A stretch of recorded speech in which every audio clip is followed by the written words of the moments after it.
Today, we are exploring a new question, a fundamental question, which is what kind of digital environments are needed for civil society to govern itself effectively and at scale? And this is what we call meta politics, which is different from the everyday politics of like right wing or left wing, but rather focus on the meta architecture that shapes political life. And so we all know that technology is neither good nor bad, but it is also not neutral. And so the platform and the protocol that we use today actually define how decisions can be made and also what kind of collective action is or is not possible. And so in this sense, our digital infrastructure is to a large extent governing us. And the question that we want to explore today is whether we can actually design those digital infrastructure in a way that can help us govern ourselves instead. And so we're joined today by two amazing guest speakers who have been exploring this challenge in the front line. One from inside government and one from an academic standpoint, but also from the world of digital commons and cooperative governance. So Audrey Tang served as the first Digital Minister of Taiwan and pioneered perhaps some of the most interesting experiments in digital democracy, from the civic hacking movement, GovZero, to the participatory platform vTaiwan. Audrey is also the co-author of the book Plurality, The Future of Collaborative Technology and Democracy, which essentially presents a vision on how technology can be used to strengthen democratic participation rather than undermining it. And then Nathan Schneider is a professor of media studies at the University of Colorado Boulder and also the author of the book Governable Spaces, Democratic Design for Online Life. And Nathan has been exploring the question of implicit feudalism in today's digital platforms and how concentrated power and extractive corporate practices actually fragment online community rather than empowering them. Nathan is also a leading voice in the platform cooperativism movement, where he's exploring how we can actually build digital spaces where community are actually owning and governing those spaces. And so together, we will explore how network nations can be regarded as meta-political environments that embed democratic values directly into their own governance substrates, hopefully managing to transform digital infrastructure and network technology from those instruments of corporate control into mechanisms that are actually promoting civic engagement and democratic empowerment.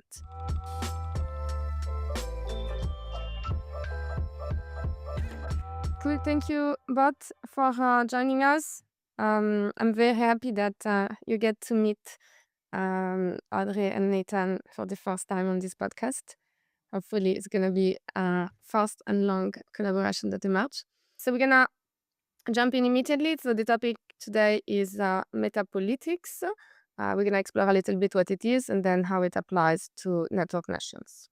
Cool. Yeah, and I think we would love to bring you, Nathan, in to kind of like, set the scene together with us and help us unpack the meaning of metapolitics.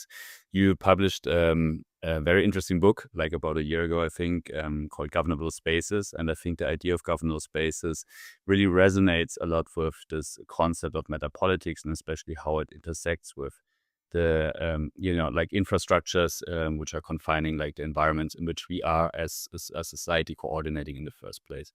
So maybe you can help us understand the concept a little bit better and maybe riff a little bit on your book and the insights from your book. Sure. And first of all, thank you for having me, and it's such a pleasure to meet Audrey. Good to be with you, Felix and Primavera. First of all, also the other preface is that I'm extremely anxious about the word meta because of how it's been used in so many different ways. Like in tech culture, when I hear meta, generally I hear an evasion of responsibility. Oh, let's go meta. Let's, like the company Meta became called Meta when it was trying to escape all of this accountability for political crisis that it had created. And so I think we need to be very anxious when people go meta and try to transcend the the real problems that our world is facing. But I do think it is important to allow ourselves to talk about something like meta politics, and we can come to that historically, with the recognition, for instance, that the structures that we take for granted today for our political life, like the nation state and so forth, are, you know, very, very recent developments, especially as universal forms. The expectation that every piece of land on earth would be the dominion of one country, is just a relatively recent idea, born of a particular European experience related to the Reformation and wars of religion and that sort of thing, and then got spread through a series of historical accidents, and is not the only way that we could organize the world. And in Governable Spaces, the book you mentioned, I explore um, the possibilities of governance in online space, and the more you work out those possibilities and play with them and see where some experiments and tendencies could lead, you start to realize, this meta politics of, say, the nation state might start to break down pretty quickly. It's not gonna last. It doesn't hold up against the possibilities of self-governing online networks. Once you start being able to be a citizen of a network, once you start seeing politics as connected to the fact that, hey, right now we're talking across all these continents, we're building community across all these political territories, maybe that community itself is a kind of emerging politics. Then you start to realize, oh boy, we're not just talking about, oh, let's make a minor tweak or reform around online platforms, but you start seeing a different kind of politics emerging. And I've really become obsessed with that right now, and it's that kind of thinking that is driving a lot of my current work now. Super interesting. Um, yeah, so I think like one of the decisive factors in shaping new forms of politics and political organization to emerge in the first place are, of course, like the technological infrastructures in which they are taking place. So you are outlining quite interestingly, I think, also in your book, how the current environment is constraining a lot of civic organization and the potential indeed of like self-sovereign communities to emerge. Maybe you can help us unpack a bit, like what is the problem space a bit at the moment? Like how do these environments look like? How do they shape our political actions? And how could alternatives be formulated? Well, I think the problems come from a few directions. The limitations, I should say. One is kind of technical. There are certain aspects of the architecture of the web, in particular, around the server-client relationship, which puts a lot of power in where the server happens to be located geographically. And that becomes a kind of point of failure, especially in relationship to territorial nations. And this goes back to the very earliest online communities with BBSs, when people started realizing, oh, wait, I have legal liability for all the conversation that's happening on this server sitting in my house. And that played out all the way to, major tech companies located in particular jurisdictions holding huge data centers and realizing, oh, we have legal liability for the stuff here too. And then norms formed around it, norms that didn't expect democracy, that didn't expect participatory spaces, because we were kind of running on the idea that, oh, we're just being hosted by in the house party was kind of the metaphor of a lot of these early communities, or even the commune, which often had a kind of dominating leader. There were a number of these metaphors that didn't need democracy and didn't need practices of democratic life to be built in, and so they weren't built into our online tools. And then now we see the kind of all-encompassing nature of territorial regulation, with the rise of blockchains and cryptocurrency. Love them or hate them, doesn't really matter. It's just a piece of technology, but it did present the possibility of departing from that old client-server relationship and actually having networks designed to be co-governed by multiple participants. So there you have a chance to actually exit some of those old constraints, but then territorial regulation stepped in and said, no, actually, we're not going to respect your DAO as like an organization, you have to double register it as a company with us, and we're going to basically take out all the possibilities of that would enable you to do anything new. And that's in part for some really good reasons. How else are you going to get a certain kind of accountability? But on the other hand, it's constrained the kind of institutional creativity that the technology itself could enable. I think the trick is this technology is sticky in a way and can do things that other past regimes can't. And even though it's been slow to take hold in a lot of people's everyday lives, it is slowly growing in its stickiness, and we're seeing regulations start to develop new relationships with it. And as this occurs, I think it becomes more and more inescapable that we end up with network native forms of organization, network native forms of self-governance, network native forms of economic life that challenge that monopoly that the Westphalian nation state has had for the past few centuries. So I can add a small follow-up to this. I'm actually very interested in, like, do you see that, how do you see the relationship between those different flavors of governable spaces, but like online, where you have like, you have like the centralized feudal system, which is coexisting with the more decentralized system, and like, what's the relationship with them, but perhaps more importantly, like the extent to which you see the governable space of the nation state, or like the more legacy one, actually, do you see a relationship between, for instance, like the nation state, it is promoting or impinging upon some of those design structure of governance online, and vice versa? Do you see how the advent of some of those online governable spaces, whether it's like the functional sovereign that all of students have like more power than the nation state, or those decentralized infrastructure, is there like a symbiotic, is there a non-symbiotic, is there a competitive relationship between the more like nation state structure and online structures? Well, I think they've kind of gotten into a lock right now.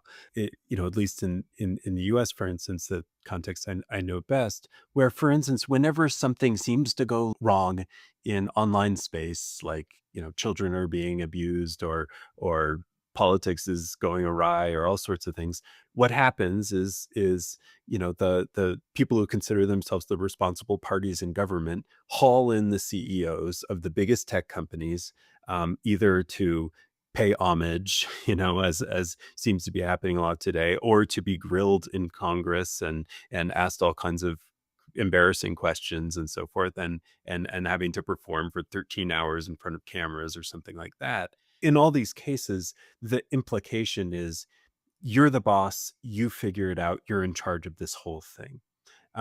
Rather than what, and I think Audrey's work is a really, really powerful counterexample of this, is to say, what if we treated the solutions to problems online through a lens of democracy?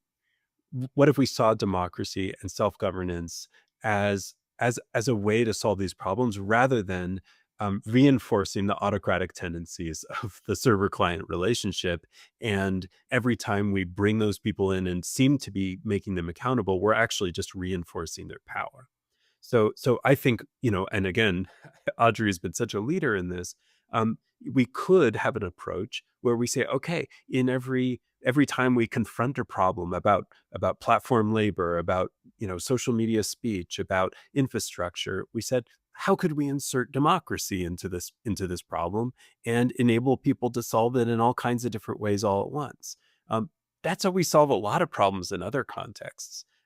But in online space, it's always this idea that, we need to haul in the 25-year-old who's in charge of this thing and give him a talking to, and reinforce that assumption that dude, usually a dude, is in control. Yeah, I think, that's a perfect bridge also to, move to you, maybe, Audrey. I think also, interestingly, you often speak of democracy as a social technology, and I feel that kind of echoes to a certain extent some of the insights Nathan just shared about governable spaces and the design options which are enabling or constraining civic society. So to me at least, and I think Nathan was already riffing on that as well, plurality, the project that you're currently pursuing with a lot of other people and movements together, is a meta-political project in itself to a certain extent. And because it tries to design like a different substrate for us as a democracy, which enables new ways of, deciding together, deliberating together, acting together. So yeah, I just wonder what does this term metapolitics mean to you, and how can we maybe also leverage it to enhance democracy in the future? Yeah, when I hear meta, I think foundational, right? So, what are our foundational substrates for coordination? Turns out these are the protocols that people follow. And once people have a better protocol to resolve conflicts, people's imagination of conflicts change. Instead of viewing conflicts as fire on the ground to be put out, we start seeing them as fuel for co-creation. Like before combustion engine, after combustion engine, people have very different perceptions when it comes to fuel.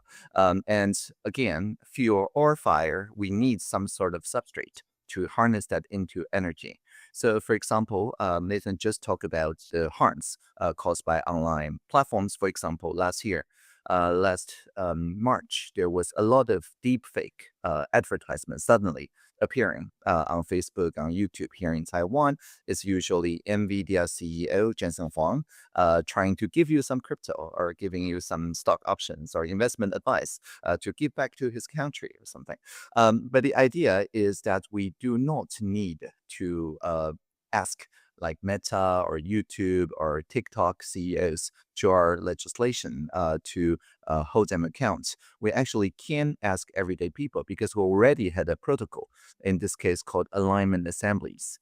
Working with the Collective Intelligence Project, we sent 200,000 text messages, SMS, to random numbers around Taiwan asking one simple question: what to do about information integrity online. And people gave us very good ideas, and thousands of people volunteered. And then we chose randomly 450 people representing the same demographics as Taiwan in rooms of 10, like 45 rooms facilitated by an AI to figure out what to do when deepfake harms come for advertisement platforms. And for example, one room said, let's label all the advertisement as probably scam until Jensen Huang digitally signs off it. Very good idea. Mhm. Another room says if somebody gets scammed $5 million because of the investment scam, instead of fining Facebook, let's make them liable for the full damage if they run an unsigned ad. Again, very good idea.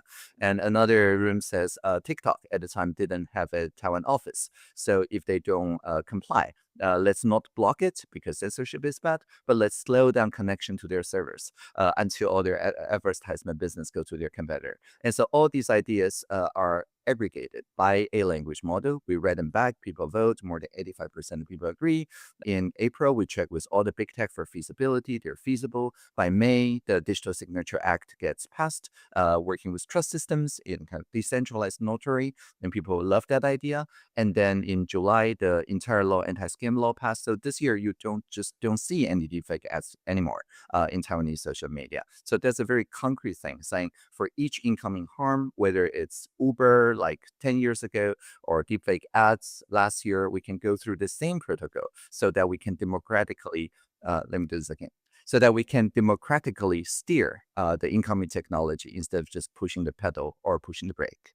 Right. And what do you think are the most relevant design levers we have at the moment? So there is a question, I guess, to which extent we can actually, from a public or civic perspective, shape the platforms which are currently dominating, fields in which civics, communities are organizing. A lot of it is happening at the moment in, big social media platforms. These come with certain constraints and problems. The algorithms are often skewed. There is manipulation happening. Deepfakes and polarization, partially intended, is being incentivized there. So how can we shift and move the playing field to something which is maybe co-constructed by civic society, new and alternative platforms? Yeah, I think the freedom of movement is really the key here, right? In the state of Utah, we, as in the Project Liberty Institute, work with leaders from both parties and the governor to pass a law which is already in effect that says starting next July, if you're a Utah citizen and you want to migrate from one social media network to another, then just like number portability, which lets you keep your telephone number when you switch telecoms, the old network is then legally required to forward all the new likes, new followers, new reactions, new content to your new network. And so in this very simple design called the Digital Choices Act, this is not something that is about nationalizing social media. This is not something that says social media is bad. No, this is just saying if something better comes along, the old social media network should not make it impossible for people to move into the new network just because they have this network effect, they have iron grip on like the connection to your friends and families. They must give those up for interoperability. And again, this is a key decentralized design principle, a meta principle, if you will, which is to enable freedom of choice, of movement across all the different solutions, because then there will be no incentive for the dominant players today to use Cory Doctorow's term, enshittify the experience just because they capture the majority of the market. Amazing. So this is a very good leeway to our next little set of questions, because basically what we're trying to do with the Network Nation is precisely to create a better container, a better metapolitical structure. And of course, the question is, how do we design it in a way that actually endorse and promote the specific values that we want to embed into this vessel? So for just like as a reminder, so what we're trying to do with the Network Nation is that we're creating a container. Of course, this container can be filled up as people wish, but the container itself embeds specific values, and we want to make sure that you can be a left wing and a right wing, and you can still create a Network Nation. Like the container cannot prevent what's get inside the container, but by shaping specific design structure into that container, it will nonetheless probably influence who wants to use it, but also if you use it, it's going to influence the way in which you can operate within. And so one important point of discussion that we want to have with you both is basically, given our meta design principle that we have with Network Nation, which is basically, of course, the value of plurality, the value of commoning, the value of interdependence and entanglement. So all those values that we actually want to bake into the technology, then how can we construct this vessel in order to design something that can enable, promote civic empowerment and civic participation? And so maybe Audrey, maybe you can talk to us a little bit about as you see, but from the perspective of plurality, because plurality, I guess, is a similar question of the meta framework of plurality invites many different things, but force those things that are inside to still adhere to the plurality principles. So what is your vision in terms of of course, we want to use Network Nation as a tool to promote better democratic participation of civil society. What do you think should be the basic meta design principle that needs to be unconditional into when we think about the design of a Network Nation? Yeah, definitely. I think the idea of meta or foundational principles is very important, because if we design the protocols right, then it has the ability to self-heal, to care for the polity itself. And if it spirals out of control, then there's a perfect excuse for some nearby polities, maybe nation states, to say, oh, these people cannot take care of themselves. And therefore, a regular Westphalian entity with an army should step in, right? So if we show constant adaptability, the ability to self-heal, to care, I think that is a very important foundational principle. And I call this civic care. And so I've been building a microsite, a research project in Oxford called sixpack.care. And so in this website, it shows the 6 mechanisms by which that the civic care can exercise itself in a gym, right? So everybody can grow a six-pack of care. And these are very briefly attentiveness, the ability to turn the ideological divides within one polity into this uncommon ground, the rarely discovered common ground between them, this bridging map of attentiveness, the idea of responsibility of credible commitments vehicles so that each agent in that polity can make credible commitments that they cannot just override or revoke later.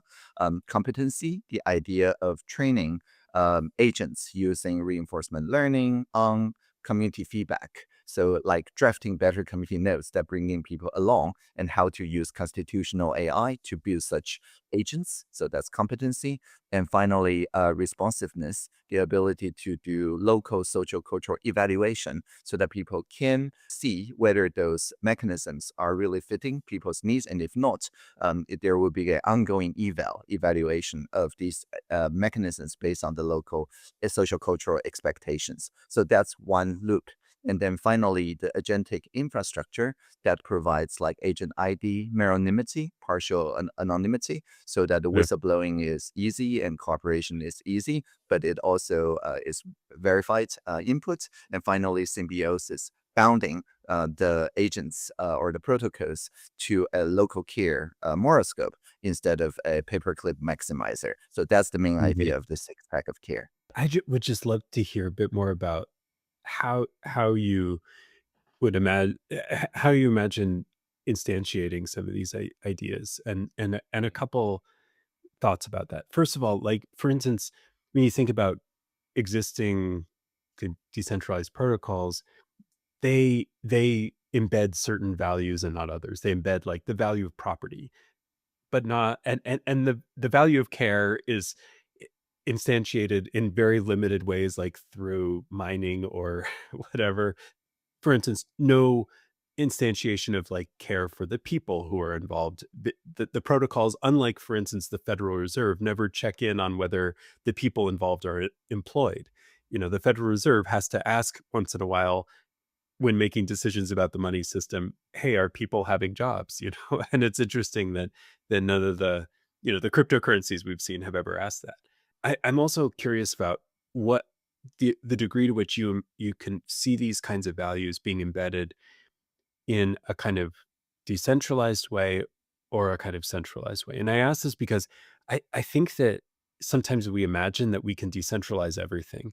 And I've come to think that some things are gonna be centralized in the same way that, like, to have a decentralized network, you need a centralized, at least in our current systems, a centralized antitrust authority. For a decentralized network like a blockchain, you need a centralized protocol. You need and often a foundation that's kind of guiding the development of it. So I've come to see these two things as kind of as bound together. And so I'm curious about how you think about actually implementing some of these principles. Yeah, definitely. I think the first attentiveness pack talks about the idea of bridging systems like Polis or the community note system, where the relational health between two sub-communities on X.com or nowadays also YouTube and Facebook is not measured by a simple vote, like whether you can get a majority endorsement from your users. No, right? When you see a community note and vote on it, it measures the unlikeliness of two groups of people or more that like almost always don't vote the same. Like they're very polarized, the left wing and the right wing. And in an adversarial environment like X.com, that is the norm. But there's like this fringe upwing, the very rare kind of nodes that do get support from the left wing and the right wing that don't usually vote the same. And so these are the upwing. And then the idea of community nodes now in their experiments is first to train AI system to draft such nodes and reward AI systems when they can increase the bridging potential of each nodes to bring those two people fragments together again to achieve internal coherence for a subcommunity.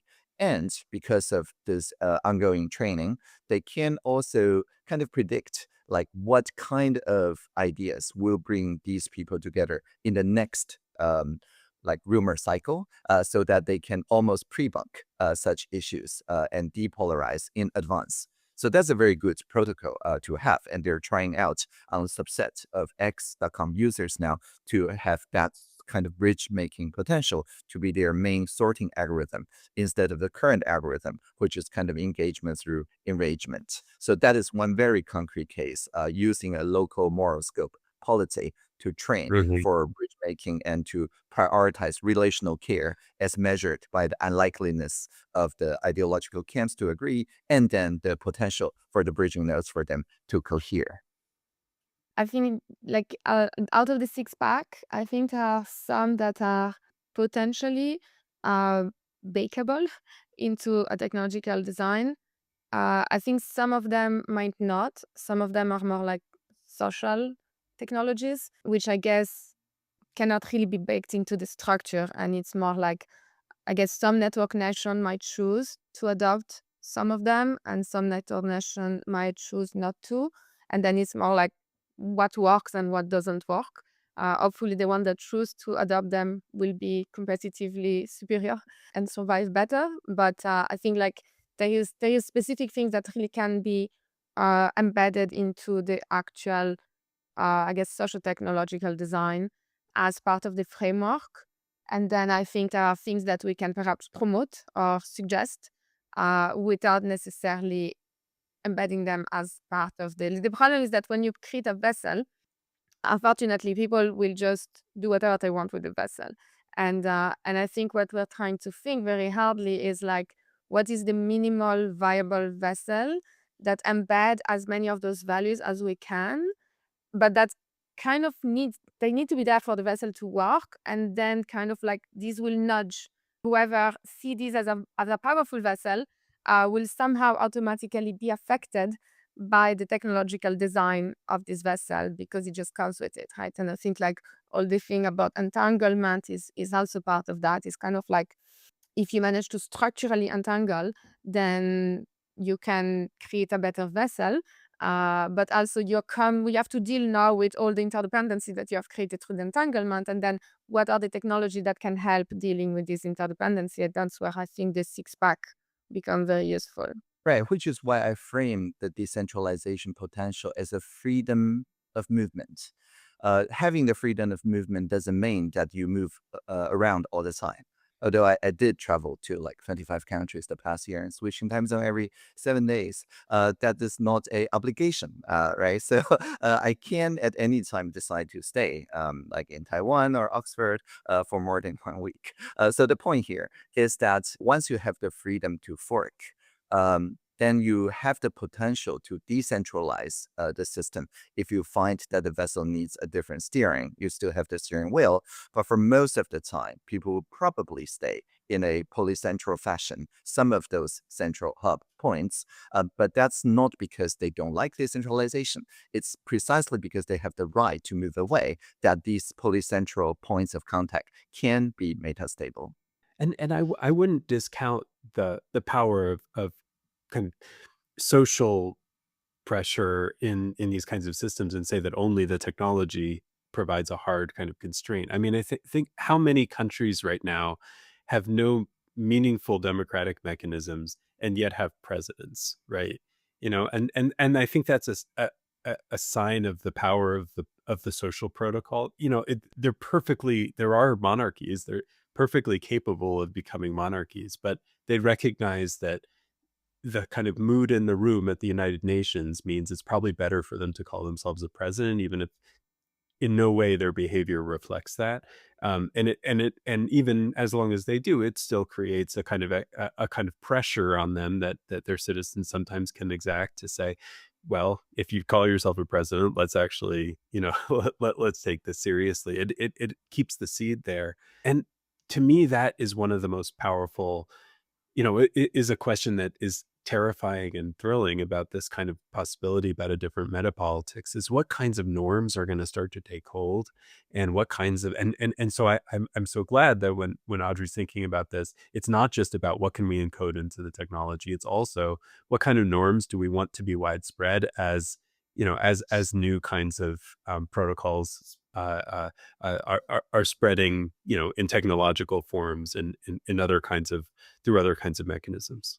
Exactly. And the lines being really blurred, right? Once you have a very good norm around these ideas, and you have programmable cryptography, and you have a strong enough language model tuned to both worlds, then you can actually turn some of those ideas into actual code, protocol design, carrying kind of physics-like code power that instantiates those ideas. And some of that is being explored by deepgov.org, which is a funding mechanism using these kind of agents, politicians that are aligned through broad listening and polis technologies to do funding allocation. But you can think of it's not just doing funding allocation, that's just the first round, but also doing like layer 2 protocol design and whatnot.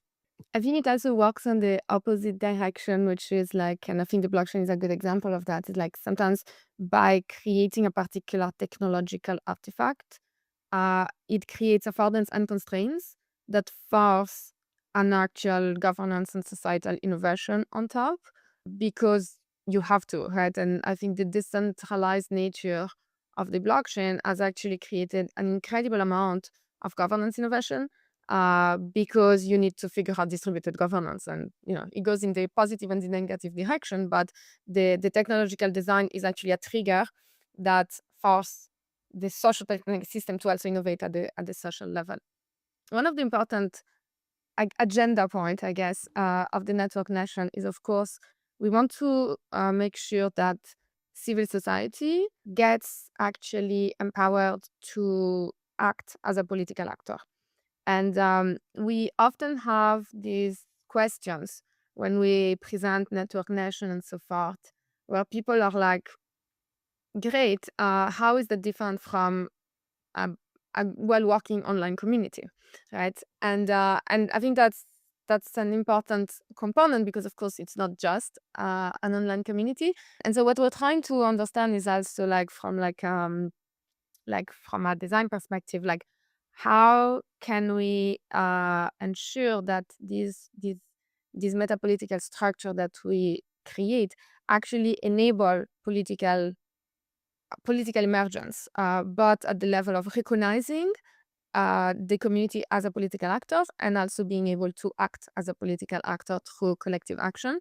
And perhaps I think, Nathan, you've been working a lot on all the question of cooperative and so forth. And it's like there is a lot, like the cooperative is an interesting vessel which has a lot of push toward commoning and mutualism, similarly to the network nation, but it remains mostly driven by economical motives, right?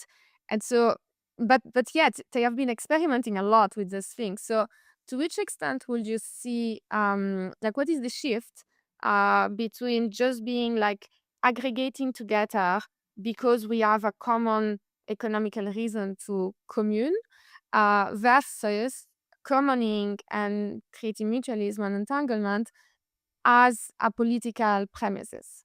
Well, first of all, I just want to underscore what you said earlier about the what happened with the emergence of blockchains and the kind of breaking of the server client relationship. It really did unleash an explosion of governance experimentation. That's something that got a group of us to come together and form this organization MetaGov and be like, okay, let's have a space in which we can compare notes on all that's going on here, because none of us can keep it all in our head at once. And it's what happened in some jurisdictions where my town here in Boulder, Colorado, is having our first citizens assembly right now. But in places around the world where people have gotten to this earlier, or with participatory budgeting, when cities open the door to say, we want to create a new form of participation, now we need tools for it, really, really interesting experiments start happening. And I think that's one of the things that's so important about metapolitics. When you shift the ground and some of the premises of organizational life, really cool explosions of creativity can occur. In this context, around cooperatives, what are the right metaphors for for thinking about lessons from past history. I think there are some interesting metaphors from cooperatives, and I love them dearly, and that's a big part of my life and work. But actually, I think in a lot of respects, the comparison does fall short for exactly the reason you said. Cooperatives are really designed around a common business, a common enterprise. And I think that's a bit too limiting for thinking about politics, which is really about a much more comprehensive view of our lives and what they're for and what we need to flourish. Cooperatives, I think, do a lot more of that than other kinds of businesses, but they're still businesses. In these conversations, with you, the first thing that I started thinking about when I was reading your work on this idea, Primavera, is religion. I think that's where you get a lot more similarity. I'm Roman Catholic with Jewish ancestors, and part of a few other world religions in the mix in my family history and so forth. And in each of these, I see a transnational network that has forms of economic value that does like a lot of the stuff that people are aspiring toward with these with network nations, with network states, whatever term you want to use. Like, it just sounds a lot like religion to me a lot of the time. And I spent a lot of my life, studying and writing about religion, and I just see these intersections a lot. And you think of the power that these institutions have held. You think about the role that they play at global institutions like the United Nations. Balaji Srinivasan talks about diplomatic recognition for network states. Well, religions, to a large degree, develop diplomatic recognition, and of course, there is this guiding idea, this kind of metaphysical vision that I think a lot of people interested in technology and so forth start getting really nervous about. But to some degree or another, we're going to start having to have that conversation because, hey, the nation state is built on that. As Benedict Anderson, famously argued in his idea of imagined communities, the nation state is built on a kind of religious idea of a state that transcends anybody's actual direct experience. And yet, you can fly from California to Maine, and everybody believes they're part of this same mythical idea of the United States of America. And so I think there's a lot about religion that we need to take seriously if this stuff is really going to fit within the kind of puzzle piece, or fit with the puzzle piece of human beings. And the question to me is, what kind of religion is this going to be? What kind of belief system and shared, as Margaret Levi talks about, the shared community of fate is going to be involved here. I don't think you're going to get a deep sense of belonging with just technical protocols and digital networks. And yeah, this makes a lot of sense. What is the religion? What is the new religion that is not a religion? So in some way, it's also like it's a question what's of so wrong with it being a religion? Yeah, well, yeah, what's I wrong? guess we just need to reconnotate. But I think it's extremely relevant because, like, if we think about nation states, they claim their political power because of the territorial sovereignty that they have, right? Like political power comes from territorial control. In the case of corporations, the power comes from capital. And so they acquire political capital because they have so much capital. The concept of religion is interesting. Like they do have political power, and it comes from, I guess, kinship and culture And or capital belief. and land.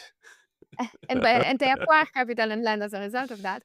So network nations, those new political actors, what can they derive their political power from? So Primavera and I first met over this tribe, right? That is online, that was intentionally designed by a serious evangelical Christian, Larry Wall, who basically applied a lot of his trainings as an evangelical person and also Shinto and other Japanese culture elements into designing Perl, not just as a computer language, but also as a form of people coming together, a communion of sorts. And his documents for designing Perl was called Apocalypsis and Exegesis and Synopsis.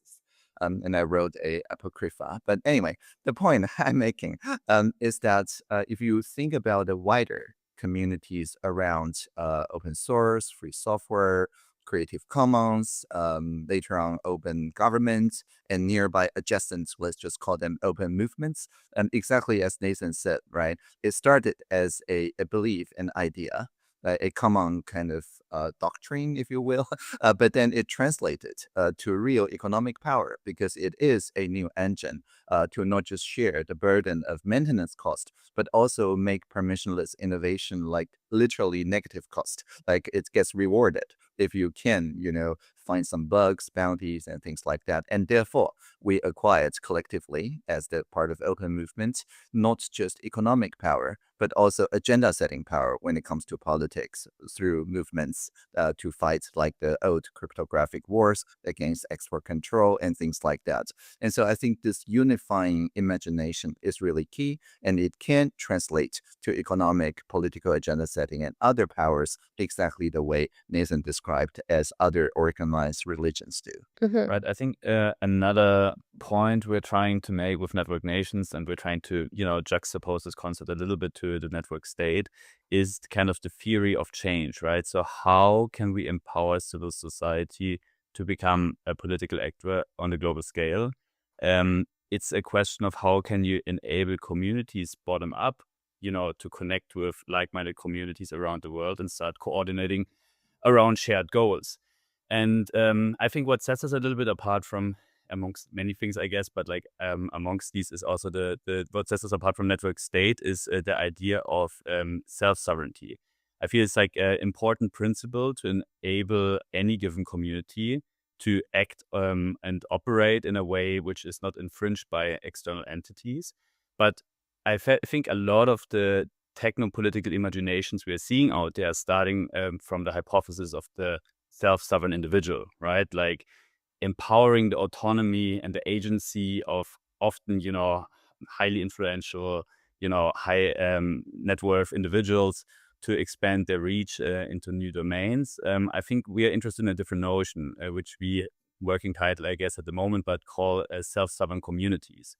So what does it take in terms of building infrastructure? And with this, maybe also coming back to the question of like meta politics and tech designs, what does it take to build an infrastructure that enables civic communities to operate in a self-sovereign way and,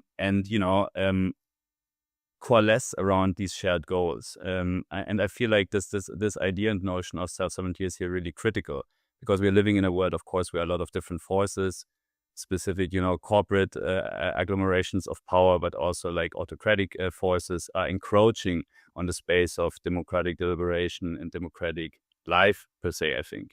So the question of how to protect these spaces of coordination, deliberation, and, political organization becomes more and more pressing.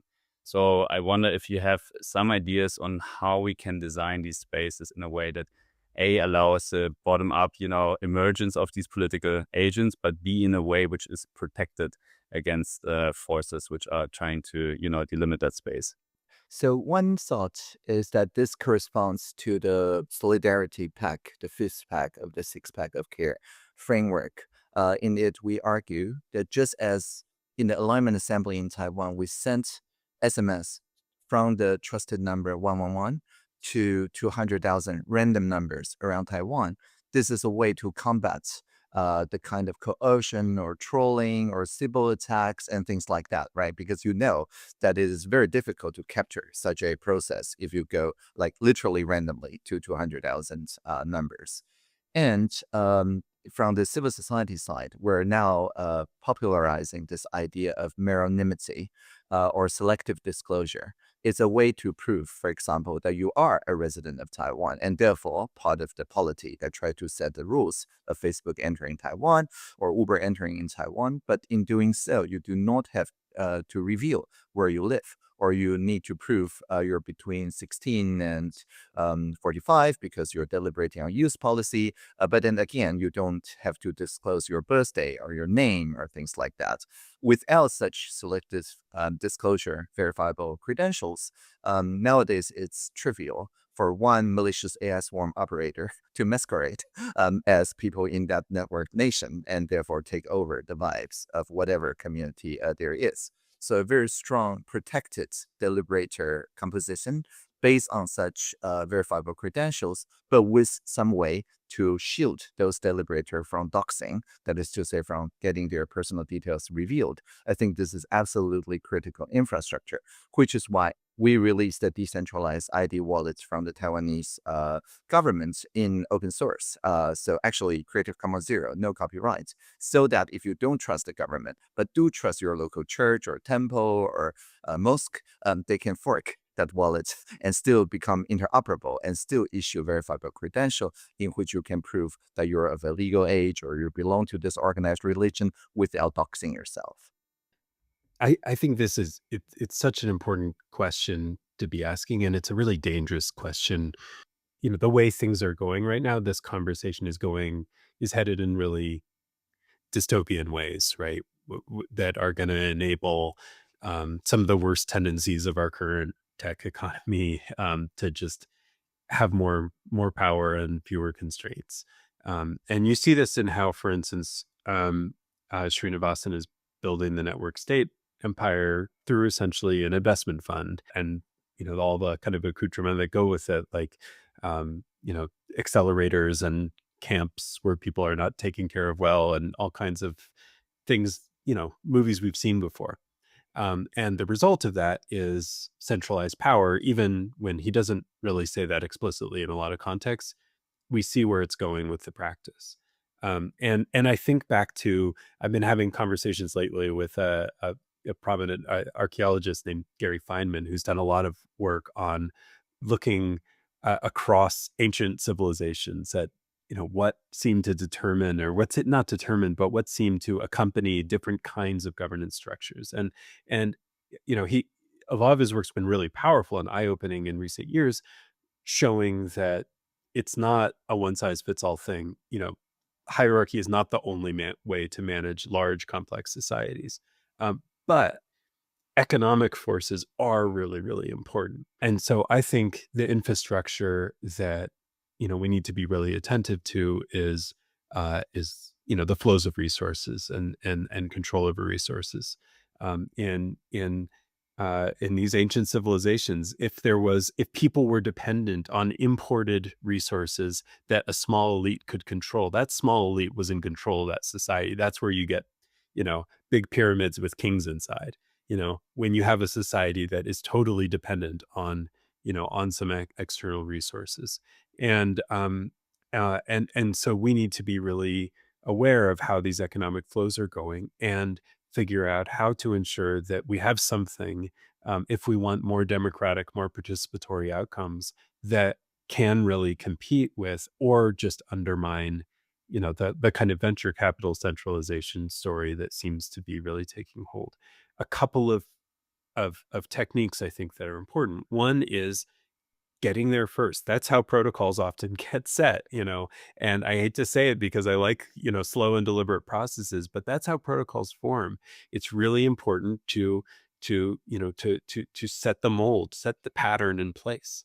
And I think one way that we can do that, if we're interested in these kind of more democratic outcomes, is starting with civil society, as you're saying, not just as partners, but as actually helping them recognize you are forming network nations already. Build on the existing infrastructure, build on the things that are already out there. Help them build the kind of the last mile that they need to go from being, powerful transnational networks in the previous regime to being the harbingers of the new regime. and be able to get there, build these scaled things, recognize them, rename them, tell a new kind of story about what these things are. That's a way, to beat the venture capitalists to their own game, to get there first. I think the second thing is to think about poison pills. What are the ways that you can make doing the wrong thing just so painful that nobody's going to do it. My favorite poison pill is the Green Bay Packers, football team. It's everybody, everybody's favorite American football team, because it's still in the small town while every other team has gone to the biggest cities and abandoned their roots. The Green Bay Packers are there because they have an ownership structure that says if this team were to sell, all the money would just go to local nonprofits. Nobody would get rich. So nobody's going to do it. Great.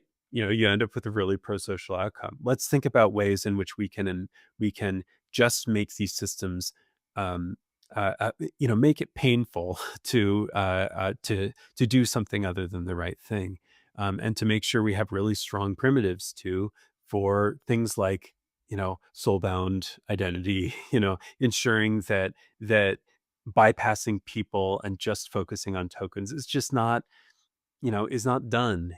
It's not something you have to do. We've got the tools available for doing it the right way. So if you're not doing it the right way, there's probably something wrong with you.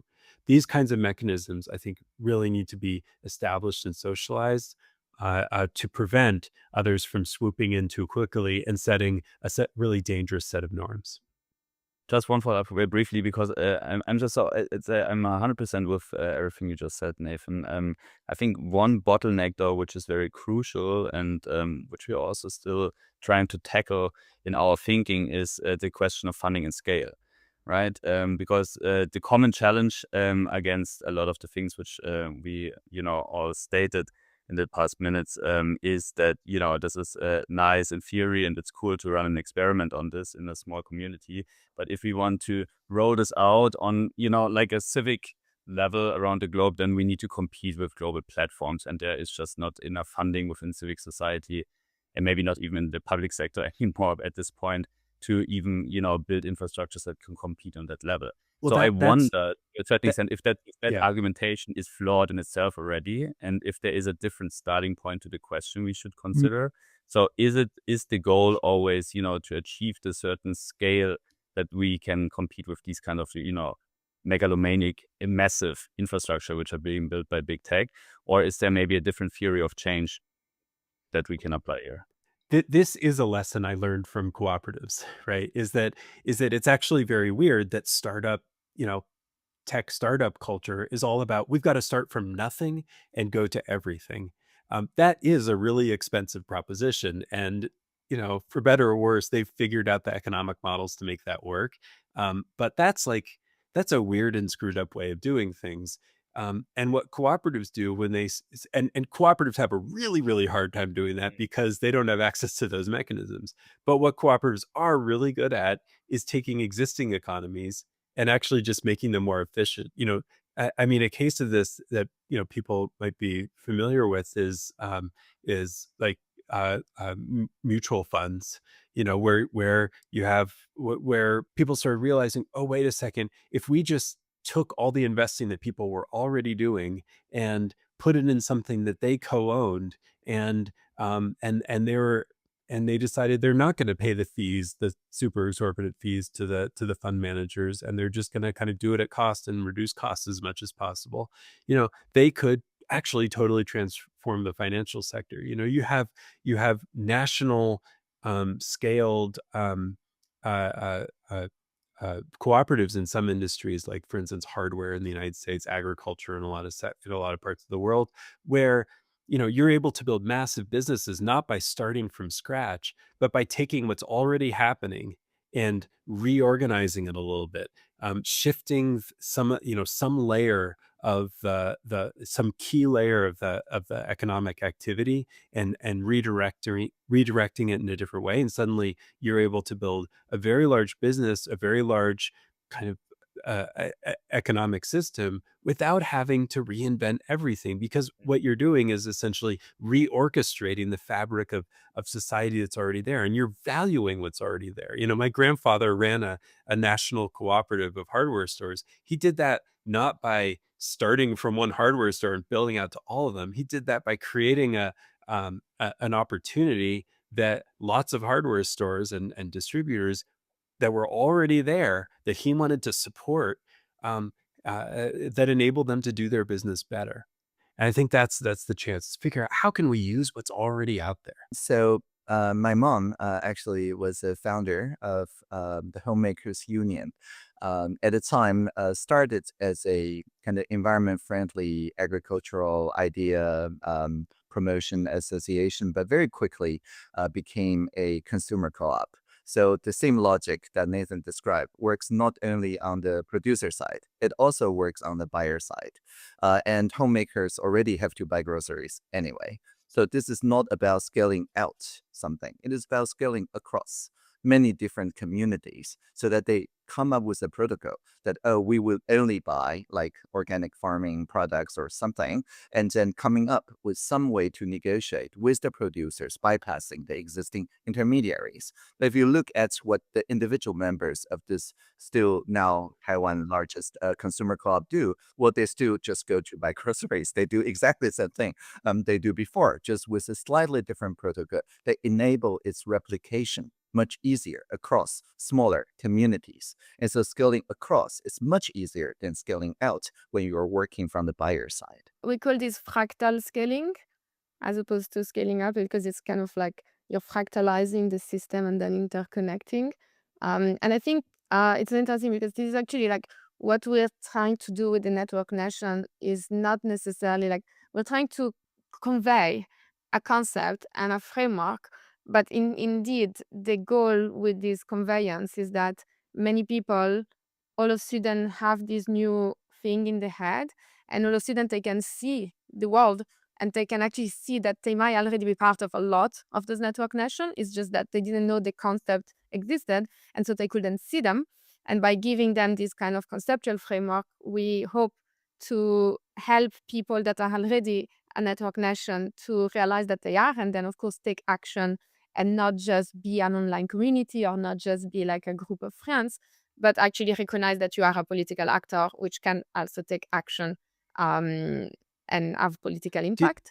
Do you have a sense of what those next steps are? The next step for When you realize that you're part of a thing that could be a network nation, what are the things you have to do to make it really a network nation? Yeah, I mean, we try to have this recipe and then we realize that there is no step by step.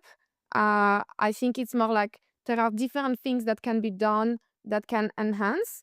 I think the first step, if there is one step, is the naming, right? Naming things into existence.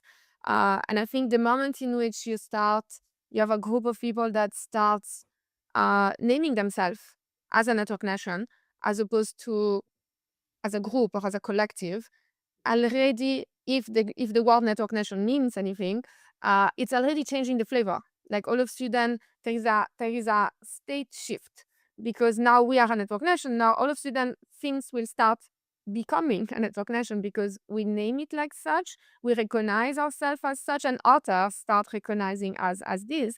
And all of a sudden, it has a performative effect. The way in which you conceive of a group will also modify how the group interacts amongst each other and how others interact with the group. So I would say like step number 111 baseline is owning the concept as part of the collective. And then I think there is just like many different ways, many different axes that can be walked through. I think there is the question of mutualization of resources, commoning, the question of entanglement, the question of actually like defining what is the shared societal vision that we want, and so forth. So there is a lot of possible steps that goes in different directions, but the more you walk into those directions, the more likely to become a network nation you are. And I don't think there is like a before and after, right? It's a progressive. You start as a proto-network nation and then you progressively evolve into the network nation. But yeah, this is part of the work that we also want to do, is naming what are those different steps and what are those different like trajectory that can be pushing towards more network nationness. But I think just the recognition, I think, has extreme good power, because I do think there is so many network nations already out there, but we just don't know about them because they don't know about themselves. And maybe I will just add one thing, because I think in our observation there are different entities which qualify as at least proto-network nations, as Primavera said, but they're starting from very different places. So you have partially very historical structures like, diasporas, which are network communities across the world, which share a lot of features with what we, think of when we describe network nations, but they're lacking the technical and governance substrate often to coordinate more effectively on an international scale, right? A lot of diasporas are still in this kind of process of trying to claim either territory or trying to establish a state, which is very much, within the imaginary of the Westphalian system. So on that end, it might be the first move might be towards establishing some sort of network governance. On the other end, you have a lot of experiments which have amazing technical governance structures, especially in the Web3 space, right? Like DAOs, for instance, who are very sophisticated systems partially, but not necessarily a community of kinship and a shared aspiration and imaginary about their own community, their belonging, and their vision of the future. So in this sense, their culture and other identity formatting activities might be much more needed. So it's really about understanding the starting point from which these different entities are venturing out into this kind of journey. But yeah, as Primavera said, I think part of our work is now to kind of outline these different pathways, and we would be super thrilled about bring also more people into this kind of work.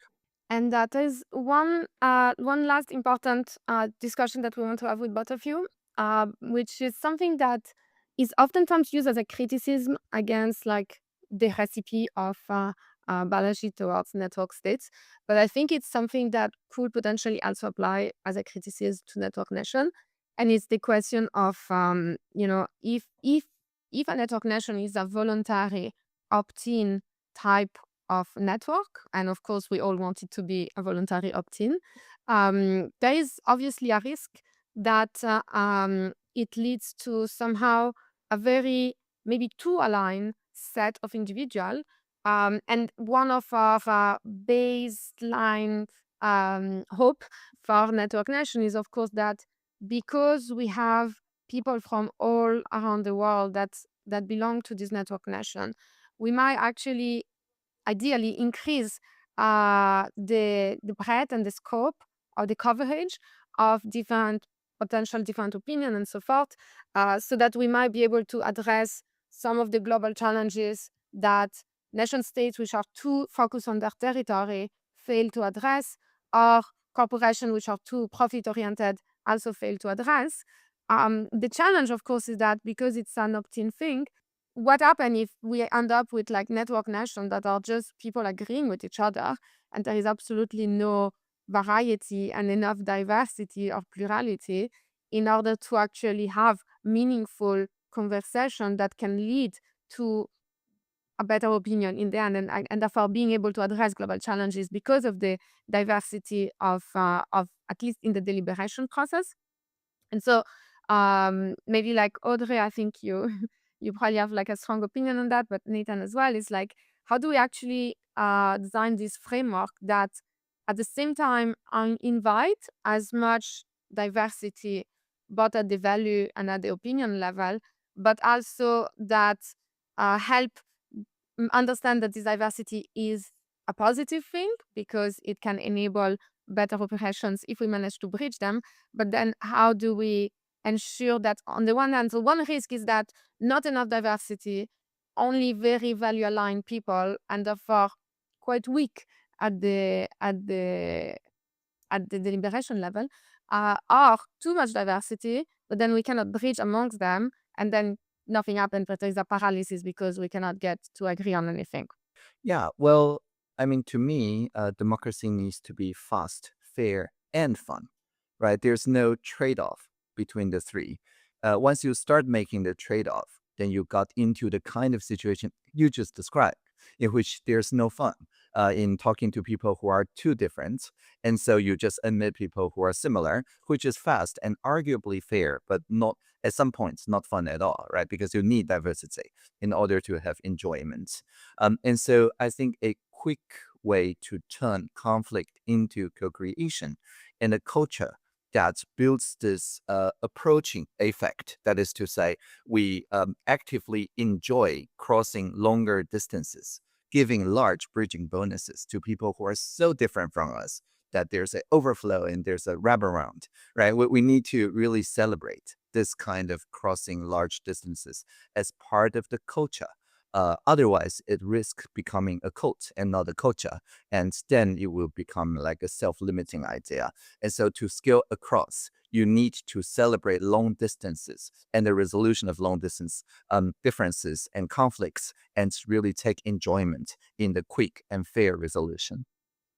Yeah, and I think it's a really deep challenge. And one thing one frame that I used to think about it a bit is this idea of innovation amnesia, which is this pattern in which people seem to, when something new shows up, discard important things that they had fought hard to establish in previous generations.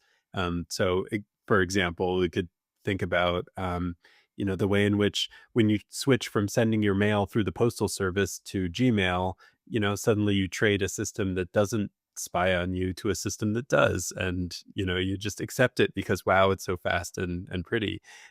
Or you switch from taxis to app-based rideshare and dispense with generations of labor protections that were that people fought hard for. And I talked before about the the Federal Reserve. Yeah, we can have all kinds of critiques, but wait a second, let's make sure that we still have an economic system that cares whether people are employed.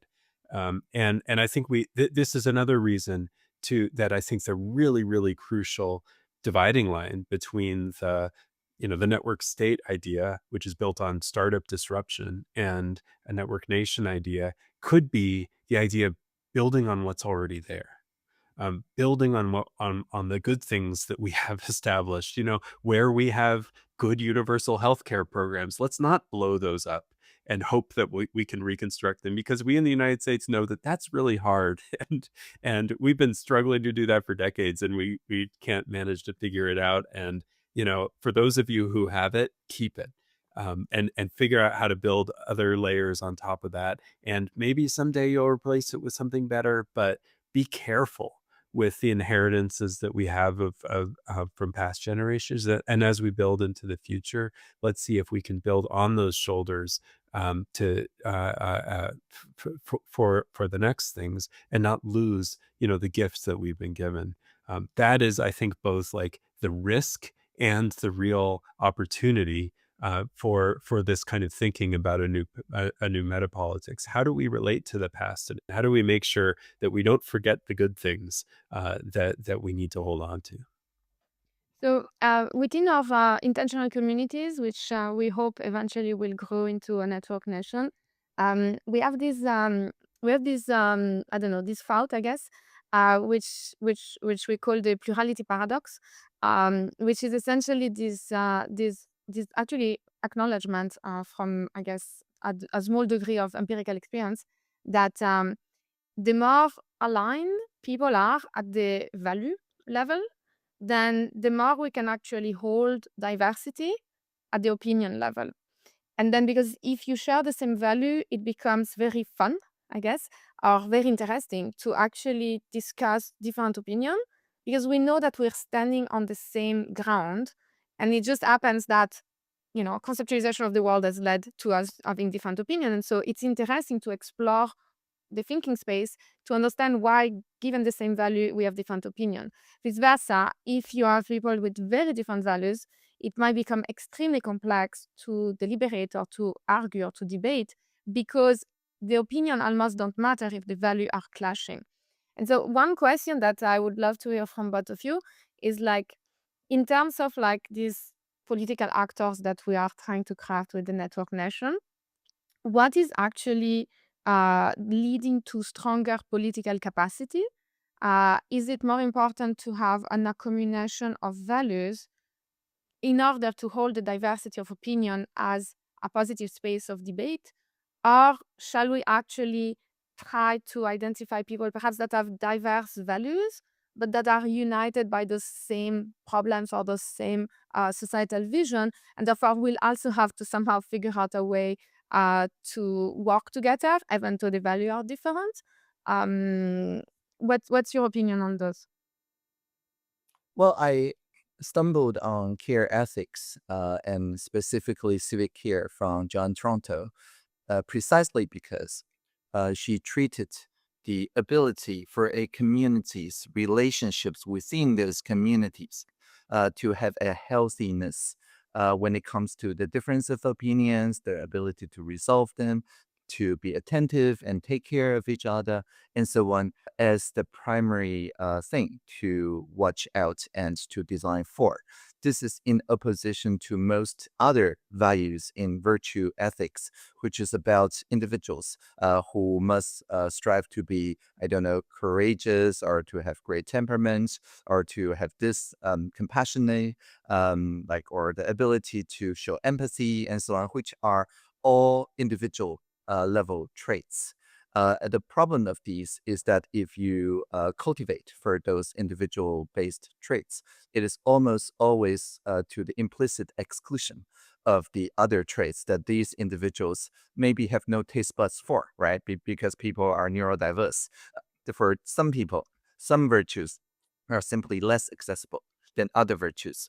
But if you design for civic care, then basically you're looking for people who are inhabiting or are vessels of relationships that are healthy and can cultivate such relationships with people who may hold different taste buds, but are also committing to the idea of civic care. So it's almost like aligning to a community practice or process instead of like the individual attributes or traits. And I find that to be very attractive and also agrees with my experience with many intentional communities.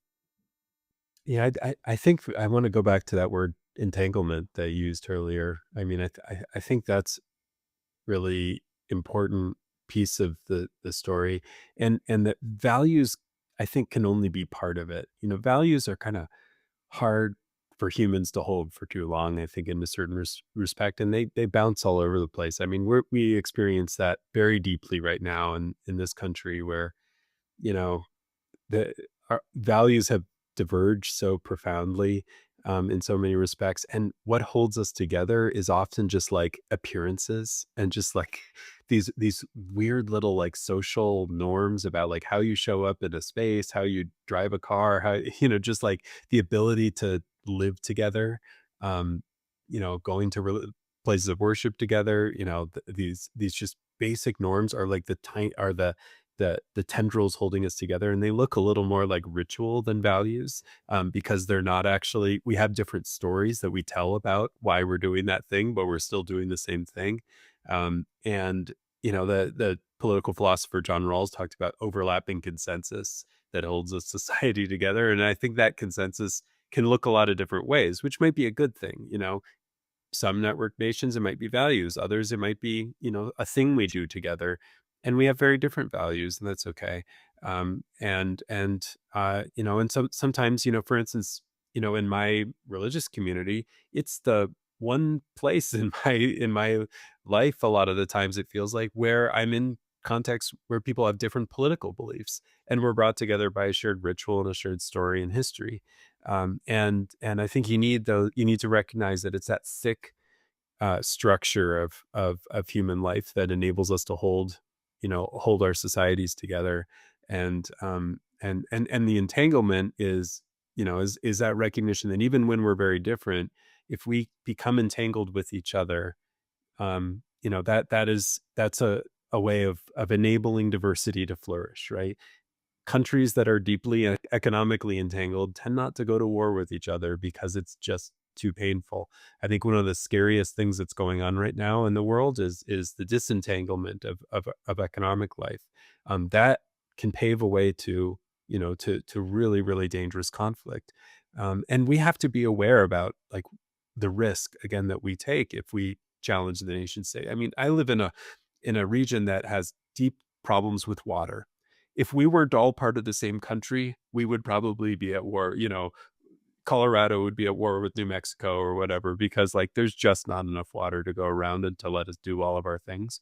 And so we need to be very careful, recognize we haven't talked about violence so far, but I think that's a question that we need to take really, really, really seriously, because it's a part of the human story. It's a part of what we're capable of. And when we break apart or when we reimagine our political life, we need to make sure that we're really deeply attentive to that risk of kind of the worst parts of our nature coming forward in ways that they are already all around us, but could surface even worse. I would like to build a little bit on your reflection, also maybe bring this fascinating conversation to an end. I think it's like a beautiful picture you're painting, this need to kind of flesh out a political community, which can, carry these ideas that we are discussing here. And I think this is also a question we, of course, asking ourselves for this platform we're trying to build for network nations, and maybe which other, organizers are also asking themselves, who want to, bring about different instantiations of, like digital democracies of the future. Is the question basically of like, how do we build like a compelling narrative which is, capturing the public imagination? And I think like one trap we sometimes probably tend to fall into these kind of spaces where we are operating in is that we are, of course, being sometimes slightly theoretical about these topics. There's a lot of abstraction involved in discussing governance, discussing institutional designs, in this discussing, the intersections of technologies and all of that. And to many people, citizens around the world, this feels a little bit remote sometimes. So I wonder how we build a narrative, maybe for network nations, but also other instantiations, like plurality and like the cooperative movement and so on, which allows us to broaden the platform, which allows us to bring in, groups which we haven't, enclosed in our echo chamber yet. And I wonder if you have some ideas on, like what this kind of narrative would have to entail, how we would have to send this message out. And maybe we can conclude with that. I'll say a bit and then leave it to Audrey to wrap us up with something better. But I think it's got to start by bringing responses to people's real challenges. It cannot be an abstraction. Marxism spread because the workers were suffering, and this idea was presented as, hey, this is a pathway to the classless society and more importantly, to like having bread on your table every day. And the Westphalian nation state came about not because everyone was suddenly convinced that this was the greatest idea. It came about because there were wars that just seemed intractable until we figured out some kind of compromise. And this is a compromise people could live with. And I think when we look at contexts like Gaza, when we look at contexts like Sudan, the crisis of politics in the United States, I think we need to make sure to apply these ideas to those spaces. Those are all spaces, and there are many more where the nation state is rupturing, and climate crisis. That's where we need to focus, is how can these tools be usable for bringing about solutions that people otherwise aren't seeing in front of them because they can only think in terms of what nation states are capable of. Yeah, and it's important to realize the wins we had as the broader open movement. Wikipedia is still top 10 websites. There are more and more people using Signal, Proton, all of these tools that are precursors, right, or really enabling factors of those network nation aspirations are already everyday tools that solves everyday problems for everyday people. And so the importance, I think, is not just to invent new things, but just to popularize the idea that, okay, in some other domains, for example, not many people know that something that's like GPT-4 that does reasoning well, like O3 level, can run locally on your laptop. And actually, if you tune it a little bit, then it doesn't hallucinate as much anymore, right? So this kind of local edge open source AI is already everyday technology, but not many people know about these, right? So just making popular those ideas that already get embodiment into everyday technologies can make interoperability the norm, because the more people using these technologies and protocol, the more natural it will feel to them to feel that, okay, nations may be united, states may be united, but networks, they are only interdependent and interoperable. And once they got into this interoperable kind of thinking, then apply that thinking to the idea of nations or states, or nation states become second nature. Audrey and Nathan, thank you so much for this fascinating conversation. It was super generative. Let us maybe know, and especially our listeners, where we can follow your work. I'm sure a lot of them are eager and excited to, get involved and learn more about it. Yeah, you can find my own work at nathanschneider.info, or the work of my lab, the Media Economies Design Lab at medlab.host, or Metagov, the organization I am on the board with Primavera on, with his at metagov.org. Great. And as a, I think, research advisor or something in Metagov, do check out Metagov's work. Also, interoperability between the digital deliberation tools. That's another very natural thing to bridge into. And you can find me at audreyt.org. Thank you so much. Amazing. Thank you both.